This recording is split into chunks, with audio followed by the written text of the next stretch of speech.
Welcome to an abandoned town out in the desert. The sands have actually taken over all of these buildings out here. I'm going to show you what's going on here, give you a little history in between, and do a lot of exploring. So let's go.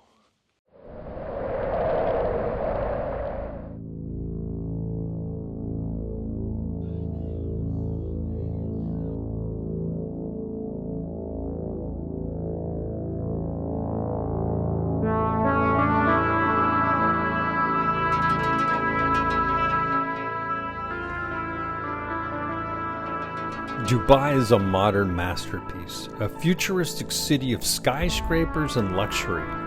But just 50 years ago, life here looked very different. Deep in the desert, the abandoned town of Al Madam stands as a haunting reminder of a forgotten past.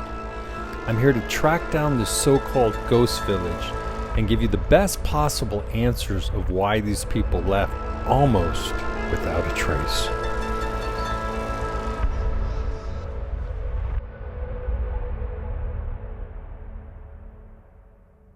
Built in the 1970s, Al Madam was meant to be a thriving settlement for the Al-Qutbi tribe.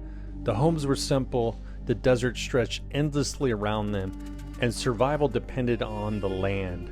But something went wrong. Within just a few years, the town was completely abandoned. Why did the people of Al Madam suddenly abandon their homes, leaving everything behind? Is Al Madam haunted? Or is it just a legend passed down through generations? Let's begin this journey of traveling on the go. Hey guys, welcome to Al Madam. And what you're gonna see here is something that I've never seen before.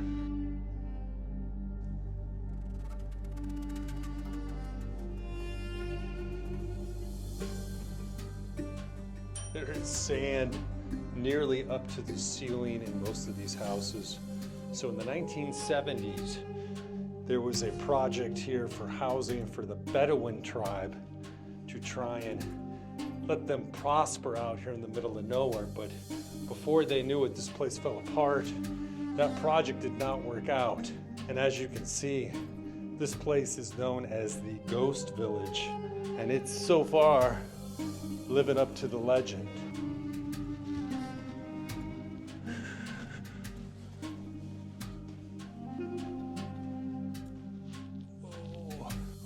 Every room's a little bit different. The sand is just amazing. I finally see one of the speakers to keep playing this loud music. I'm gonna ask my tour guide what's going on with that. But have a hornet's nest up here, just starting. So how much sand is actually inside some of these places? Whoa. Wow, look at this. Whoa.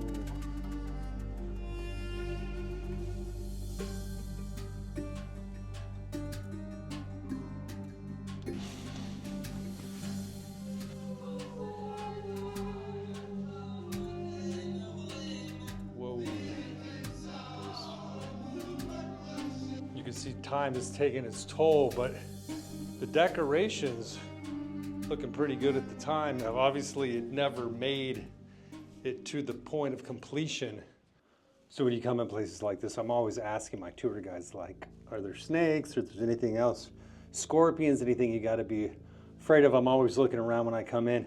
So far, nothing. He said there's really not much out there, but you never know, man. It's the desert, so just take a look around before you come in.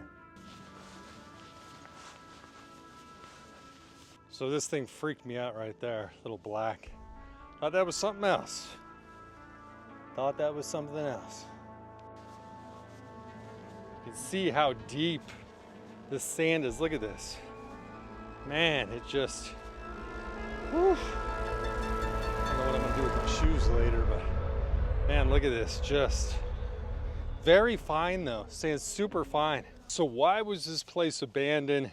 It is called the Ghost City. There are legends of it actually became haunted and people ran out. So there's two reasons that people say this place might have been abandoned. Obviously the first one are just the harsh conditions. The blowing sand that's coming in all the time. lack of water. These are just the obvious reasons why trying to start a town in this environment. Now, this happened in the 70s. And when you come in here in the 70s, before Dubai was really developed, you can imagine how harsh everything was here. This place is still standing pretty well. And it's amazing, I guess concrete, right? But, that's the obvious one. The second one, a lot of people believe more of the haunted side. I'm not going to say more people believe it, but it's definitely a story that we're going to get into.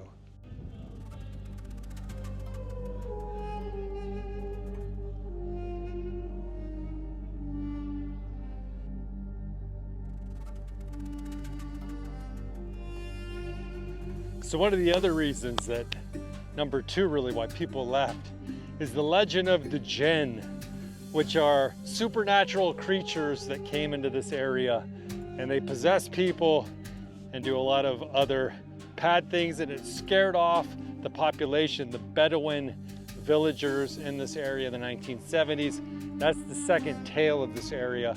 A lot of the people in the region still really believe that, the jinn. The word jinn is mentioned about 35 times in the Quran, describing supernatural beings created from smokeless fire. These beings, like humans, have free will and are accountable for their actions in the afterlife. The Quran is the holy book of Islam, and it serves as a guide for life, offering wisdom, laws, and stories to help followers understand God's will and live righteous lives.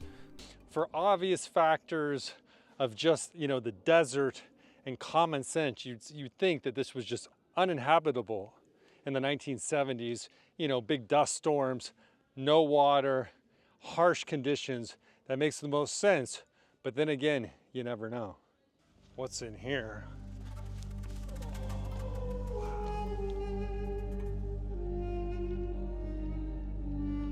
A little bit of furniture. Looks like that could have been something like bathroom sink right there.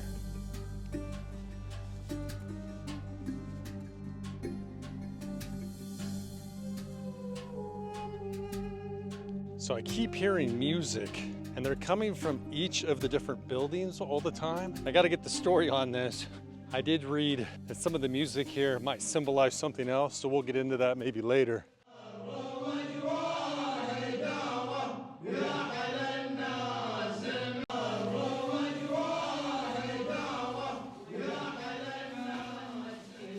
Can you hear the music? Apparently the music is just a national tune of this area, of this country, and it goes back and forth into various houses.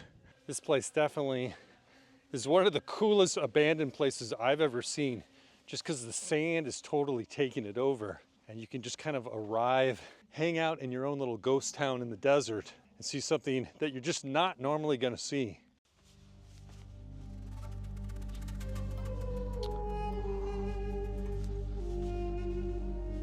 So over here, there's a mosque. I'm not sure if we can go inside there, but the abandoned mosque to this town. I can only imagine here in the 1970s how desolate this place was. Even for the Bedouin tribes that were trying to kind of house and get things going out here. It had to be so harsh. Right now it's about 82 degrees. It's actually quite nice. I've been in America where it's freezing. Look at this over here. And this place did not survive long. But man, as you look around here, I can't think of another place that's kind of a deserted, abandoned town in the center of the desert, especially when you come here to the Middle East.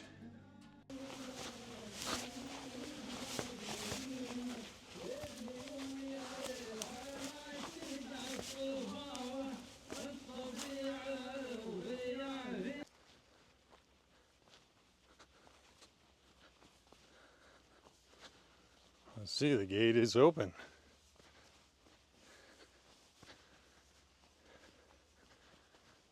Wow.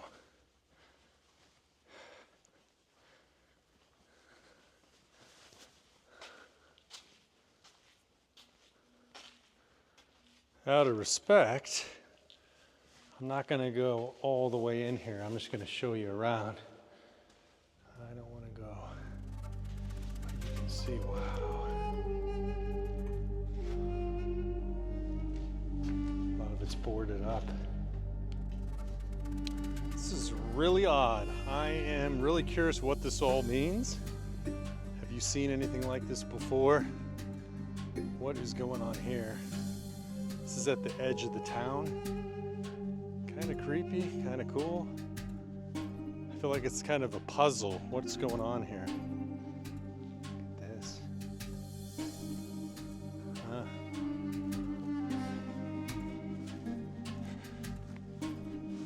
These tracks everywhere.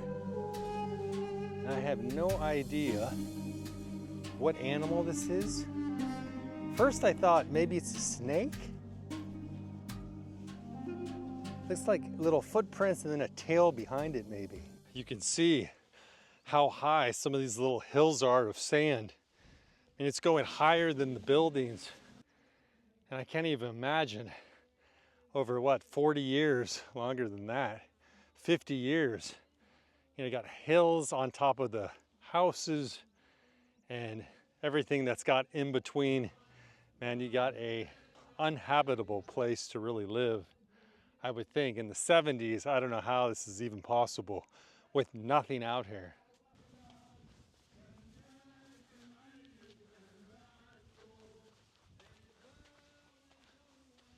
So let's take a look inside one of these again. Man, it's just fascinating how the sand just comes in here. You can only imagine when they have storms. Look how high the sand is up here. Oh my goodness, you can't even see me because I got to bend down. My feet are just, oh man, surrounded by sand. Look it up here. This is probably 10 feet from the ground. The very top, it's got to be more than 10 feet. I'm 6 feet. And you can see the sand blowing in here. Why this town, Al-Mudam, is the way it is. Man, this place could never survive in the 70s, but you literally slide down because the sand, man, the sand's so fine. Wow, let's go over here. Whew. Look at this. Sand up to the roof. Oh my goodness, look at this. Goes all the way to the top, completely engulfed. Up, I see a beetle finally. So how do you get out here exactly? Well, you can rent a car actually. They have a gate out front. You can come in. Some people say, do you need an SUV or 4x4? I had a tour guide. I paid a little bit more. And we do drive on some sand dunes a little bit. They're not too high. But you could probably drive here yourself. You can definitely get in, at least now. This is January 2025. And it's about an hour and 15 minutes outside of Dubai. So is this place really in the middle of the desert? Well, let's take a look, shall we? All the way out here, there's nothing out here. More vegetation than you would think, actually. It's not completely sand dunes. I can feel the wind already. It's probably like 10 or 15 miles per hour. Number of places people were making campfires. But look at this, you got some buildings down here. But this place is really not in the complete middle of nowhere. You see some buildings from time to time in the distance, but man, really cool for authentic kind of apocalyptic ghost town. They call it a ghost village, but I love that. Kind of ruins it when it's like right next to a city or something like that, and you're like, eh. So you can feel that desert heat, the wind, how dry it is out here, although right now it's only about 85 degrees. So hey guys, this is gonna wrap it up for this episode. If you know any other places like this or any amazing ideas when you're exploring, go ahead and put them in the comments. I am out of here outside of Dubai. This has been a really fun adventure. So let's keep it going. See you on the next video.